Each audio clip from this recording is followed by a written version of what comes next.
Good morning, guys. This is Jeeves Verma at the Melbourne International Comedy Festival. You're watching Blitz TV, and I'm here with my dear friend, Des Bishop. Blitz TV. That's right. This is amazing. You know, when I yeah. started doing comedy, the thought that I would be able to just put my phone up and just bang out an interview. Yeah, it's not bad. Hopefully it looks good. It's good. The only problem is that I keep looking at myself, Yeah. which is bad. You know, it's very strange shadowing. You know? You're a handsome guy. I don't blame you. I do my best. I'm aging well. That's right. But I mean that in a humble way. Des, you have a show called The Comment Section. The comment section, yeah. And you haven't opened yet at the Melbourne International Comedy Festival. No, I start tonight actually. Nice. How are you feeling about it? I mean, you know, it's the first night of a sort of a semi-new show. Yeah. I'm a bit indifferent. I told you beforehand, I know it's not very comedy conversation, but my mom died last week, so actually... But like just last week. Yeah, isn't it? last That Tuesday. Sucks, Yeah. Sucks. So I'm kind of actually just looking forward to the distraction Yeah, right. more than anything else. Yeah. Normally I would be very uptight about whether the show's going to be good or not. Yeah. But actually on this occasion, and it's not one of these things of it just doesn't matter. I realize the more important things in life. Yeah. I literally am just happy with the distraction of Yeah, getting on sure. stage and just not thinking about all that, you know. And even though I'm dealing with it okay, Yeah.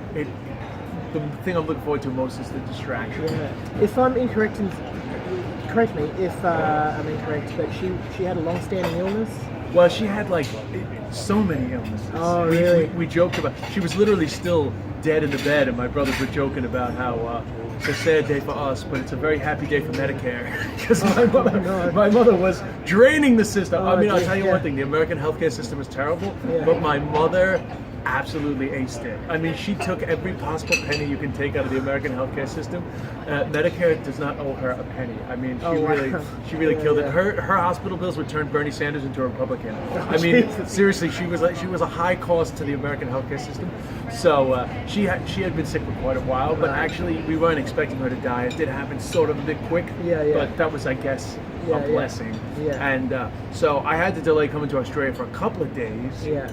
At the same time, not that long, so it's only a week and a half I'll be back on stage, and I'm just happy with that because I think, you know, a lot of people, like, I put up messages on Instagram, you know, I'm trying to be honest about, like, the process, you know? Sure.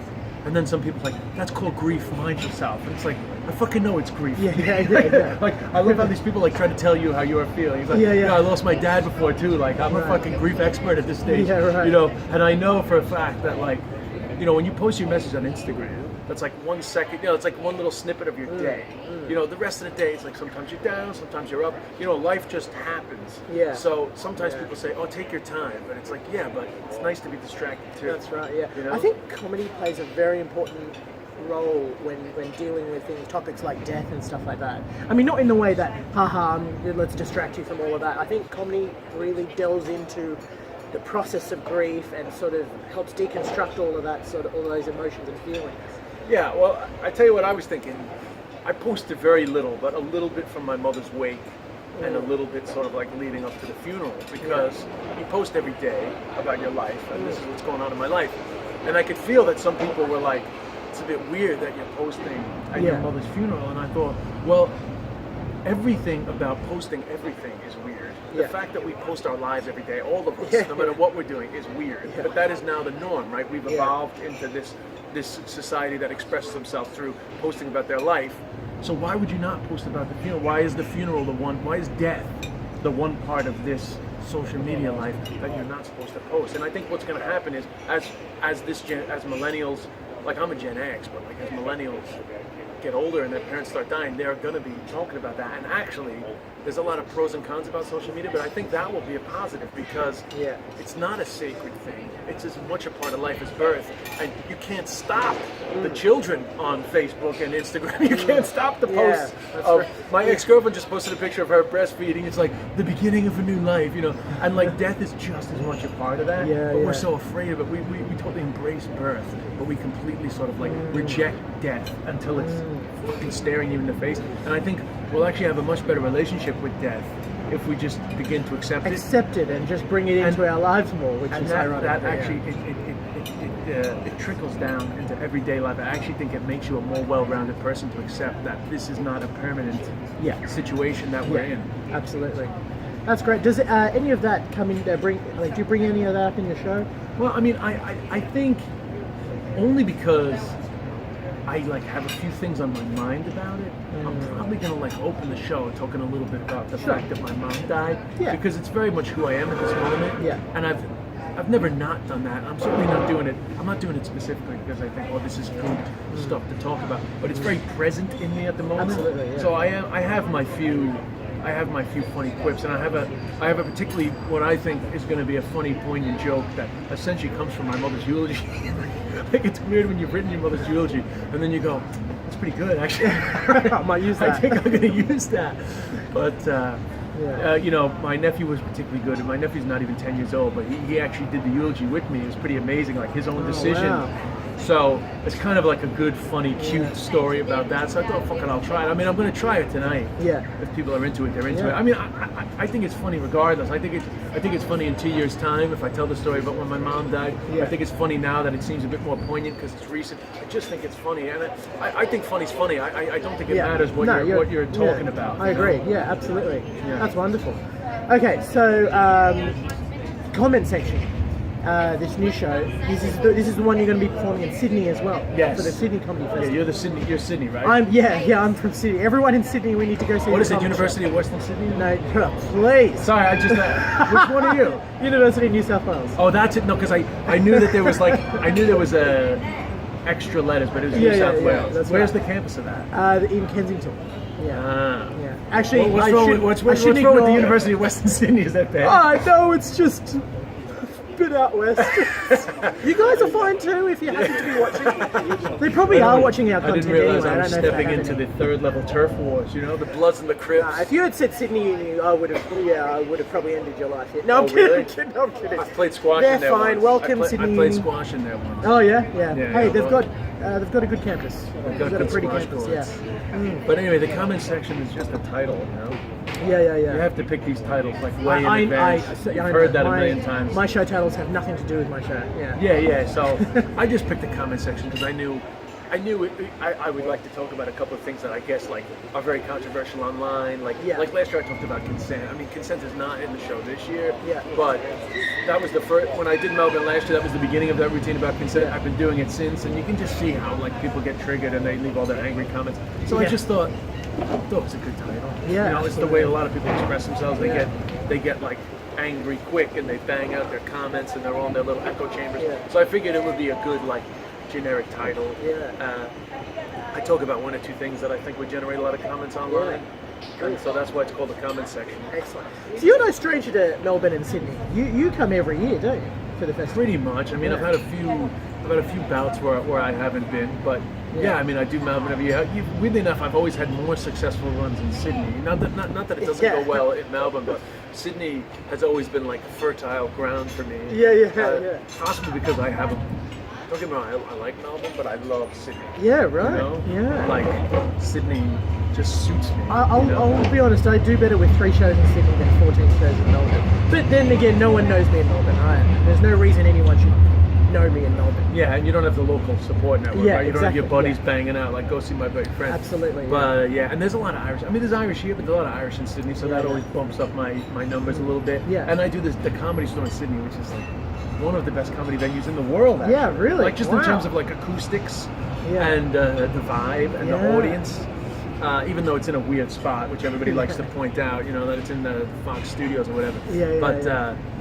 So I stay in Bondi. I'm a total douche. I stay in Bondi. It's really easy to get to the Comedy Store. It's really like paradise for that week that I did the Comedy Store. So I can't complain. That's why I actually have to work out all year just to get past the checkpoint at the bottom of Bondi Road, because they check your waist size before they let you in. That's why I've never been to Bondi. But no, I like the Sydney vibe. Yeah, good on you. That's fantastic. So you're living in Ireland at the moment or New York? I'm living in New York a little bit more, but I have a place in Dublin. I have a place in I'm quite bi-coastal. Yeah, right. And I'm well known in Ireland, so I still I do solo tours around the theaters in Ireland. Whereas in the States, I'm still doing comedy clubs and stuff. But it's good fun and the challenge is fun. So it's really two different sort of aspects of my career going at the same time. Fantastic. Okay, great. So, and you've just come from New York just now. Well, yeah, I mean, I came to New York via Dublin, but all my schedule got totally screwed up. I was supposed to come direct from Dublin to Australia. Yeah. Then my mom, I was back in New York, delayed everything, but all my stuff that I needed for Australia was in Dublin. So I had to go to Dublin to get that. Then I arrived in Sydney, and they lost my fucking bags anyway. So now I'm living as if I never came back through Dublin. So it was really a futile journey. Yeah, right. Because in actual fact, clearly I'm surviving. I could have survived without the shit that I had in Dublin because I don't have it now. There you go. I'm still waiting for my bags. Yeah. Des, I remember reading a very interesting fact about you, and I want to check this is true. You know Mandarin? Oh yeah, I'm fluent in Mandarin. Really? How did that come out? Did you study it, or did you? No, I did a TV show for Irish TV. It was actually on SBS. I mean, nobody watched it. What was it called? SBS Viceland. Oh yeah. You know, yeah. We know Viceland. 10 or 12 people watch that. But it was originally for Irish TV called Breaking China. Yeah. And it was the mission was to get to China with no Chinese and learn enough Chinese in 1 year to do stand-up for them in China. Yeah. Yeah. And but it's really the television 6-part series about my journey through China, my journey of learning Chinese culture, Chinese humor, Chinese people. It was really just like an immersion experience with China, you know. And we did that. We filmed it in 2013. It was on Irish TV 2014. It was on SBS in 2015. If you ever come to UNSW, you can use some of that Chinese humor because come on guys, you guys. I know, but they never come. This is the thing. Like they don't. What are you doing? When they come, they love it, but they really don't trust. Yeah. Because you know what it is? They see this tall white guy, and they just assume it's going to be like how ridiculous are Chinese people. But they don't when they come, they realize that I have like a real love for China, and I really like had a profound experience while living there. I mean, I did that show here in Melbourne in 2014. It was very successful, made in China. But nowadays I don't do that stuff. But if they had come to see that show in particular, they would have loved it. But it never really broke in completely. Right. Although after this I am doing SBS Mandarin. Oh wow. I'm doing an interview on the Chinese radio station in about 2 hours. Oh no way, cool. But that's completely in Mandarin. Listen in, see if you get any words. Well, there's always a few words like I'd probably say, you'd probably say you'd be speaking Chinese and then you'd be like, 其实我没有钱，所以我去 ATM. You know. I don't know what that means. ATM means I know how to laugh in any language. So you always hear a few. I said I didn't have any money, so I went to the ATM. Oh, okay. I was just trying to think of a sentence that would end up with me saying something, or like, 其实我特别喜欢看 Jason Bourne. Like I really like to watch Jason Bourne. You'll always get a few words. Okay. Actually, when I was on the project last year, I talked a lot about my time in China. Yeah. And then at the end, I said a sentence, but I just said Pauline Hanson in the middle of the. And they cracked up. I said Pauline Hanson in the middle of the thing, and then I left Channel 10, and I got a phone call from their lawyers saying, "We need to know what you said about Pauline Hanson." And I said, "I didn't say anything about Pauline Hanson. I just put her name into the middle of a sentence that had nothing to do with her." God. And that riled everyone up. Yeah. Well, they were fine then, but they just needed to know. They were concerned that I had libeled. They were concerned that I had libeled Pauline Hanson. That's brilliant. That's wonderful, guys. You need to go see Des Bishop. Would you ever do your Made in China show again in Sydney?